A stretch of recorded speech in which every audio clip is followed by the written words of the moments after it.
Awesome, Joe, we're back. Lovely to see you. I'm really excited because we've got some data. I know. It has taken us a little while, hasn't it? But we've got there in the end.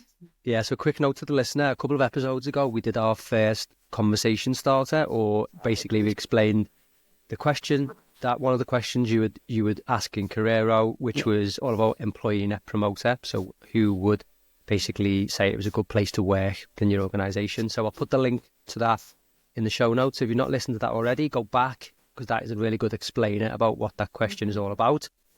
And we've been crunching some numbers on the Korero database, and we've got 3 pieces of data. So we're going to do one piece in this episode and then 2 more episodes in the next couple of weeks as well. So without further ado, let's get into it then. Yep. So the first one which we've got is about seniority. So we basically sort of grouped different job roles into 4 levels of seniority.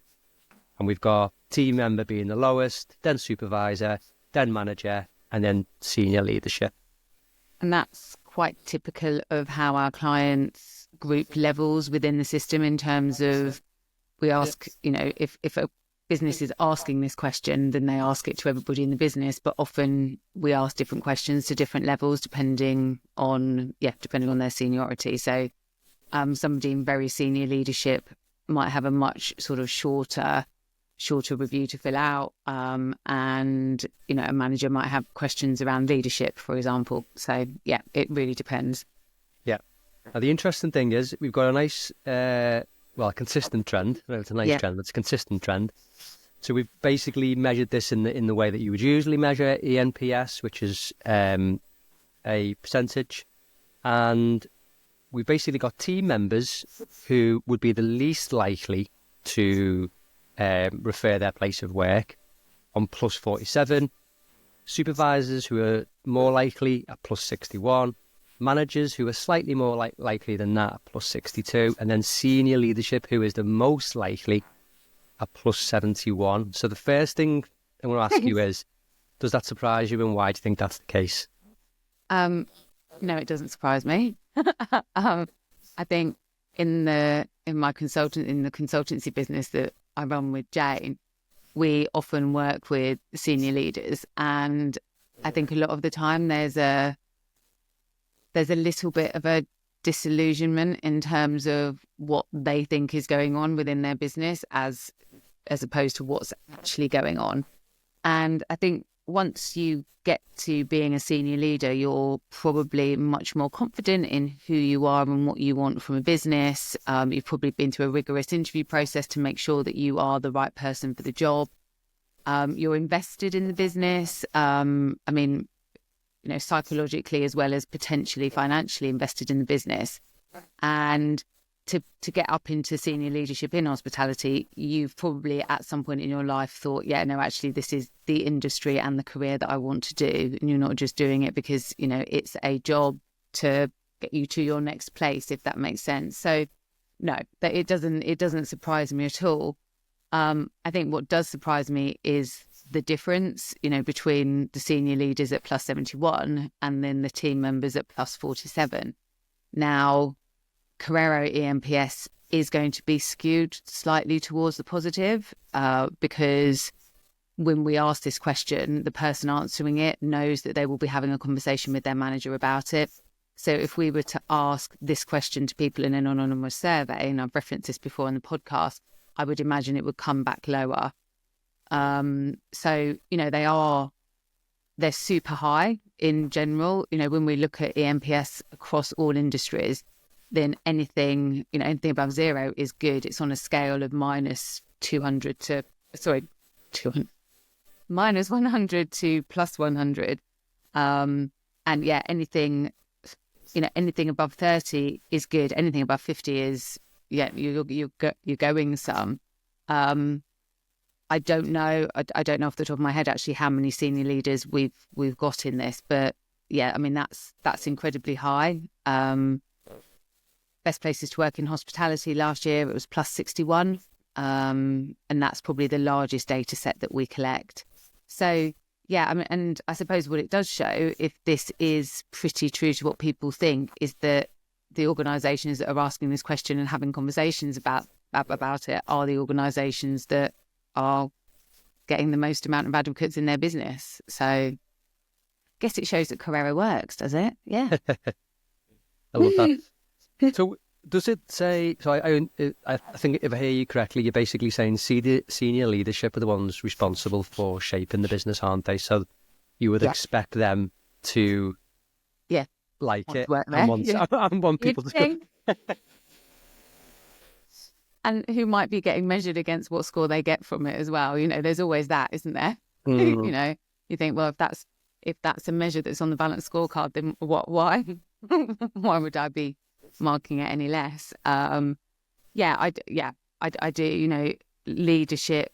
Sorry, not leadership, but the culture of a business comes from the top. You know, you can put in any kind of, you know, initiative or anything that you want to. If the leaders aren't living it, then it's not going to land in the business. So I'd be really surprised if the leadership team weren't sort of leading the way on this.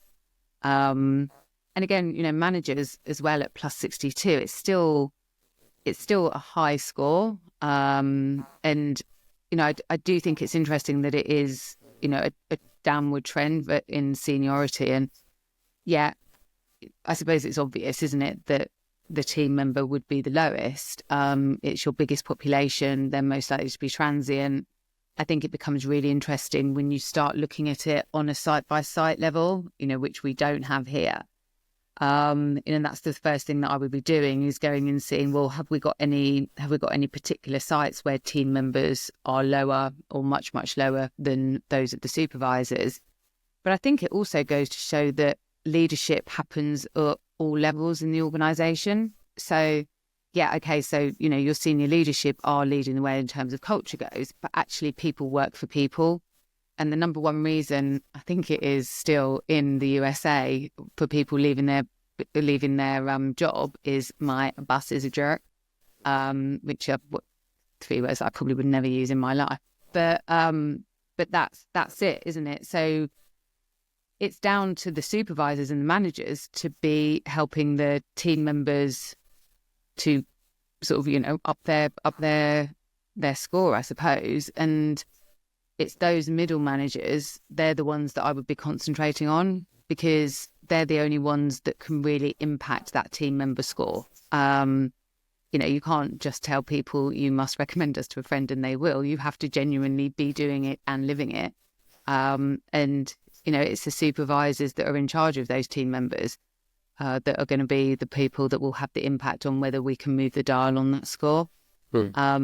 You know, and the one thing I would also say is that really, even though this is the number that I would say you can benchmark the most on, because it's calculated in the same way, you can still, you know, it's really about, have we as an organisation, as a site, as an area, have we moved the dial, and where's that going and why? And that's when you can start really getting into it and addressing issues. So we chose this one out of the 3 pieces of data on this question first because we felt it was probably the most obvious, but it needed to be said really. And I think more than anything, from what I'm hearing, is it just kind of cements the fact that we really need to focus on the team member level, because they, like you say, are the ones who are most transient and things like that. And from a business point of view, that's where a lot of your costs and that type of stuff is going to be lost, and you know, replacing people and totally. But you know, it's not focusing. I mean, it's focusing on them, but not focusing on them as individuals. It's almost giving them the tools to be able to do their job well. And, you know, if you're hearing that, you know, we're short-staffed the whole time, or I don't, you know, it's like, act on it, do something about it. You know, the result of that question when you're having your conversation as a result of using Korero is that people, you know, you should be sitting down with your manager and they should be saying to you, what would make you a 10? So my top focus actually would be, do your managers and your supervisors, are they equipped and do they have the development that they need to have a conversation with somebody that will be sitting down and saying, how can we make you a 10? Or how can we move this? Or what do you think we can do in this business that more people would recommend us? And that's where I think it might fall down a little bit, is that people don't have the the confidence maybe to have that type of conversation, and they don't know what to do with the answers either. If somebody says, yeah, I'm really unhappy, and someone says, what can I do to make it a 10? How enabled is that supervisor or that team leader or that GM? How enabled are they to make a change, to be able to move it? So I think it's really important that we understand what team members want, but it's really also important to give the sort of the middle management, if you like, the tools to be able to actually do something about it. It's hard because as a GM, you're probably told we need to get our ENPS up, but we're not going to give you any budget for doing stuff with your people, or, you can't have more people. So, it's a difficult one because you really want your managers to be able to own their people's development and growth and all the rest of it, but it depends whether they're capable and whether they've got the resource to do it. Yeah, 100%. I think we probably might touch on some of that as we go through the next pieces of data as well. Okay, perfect. Well, let's leave that one there. So quick note to the listener then, make sure you subscribe, because in the next 2 weeks, we're going to be looking at the next 2 pieces of data, which are less obvious, I would say, and probably a bit more interesting. So make sure you subscribe. Joe, thank you so much, and I'll see you on the next one. See you then.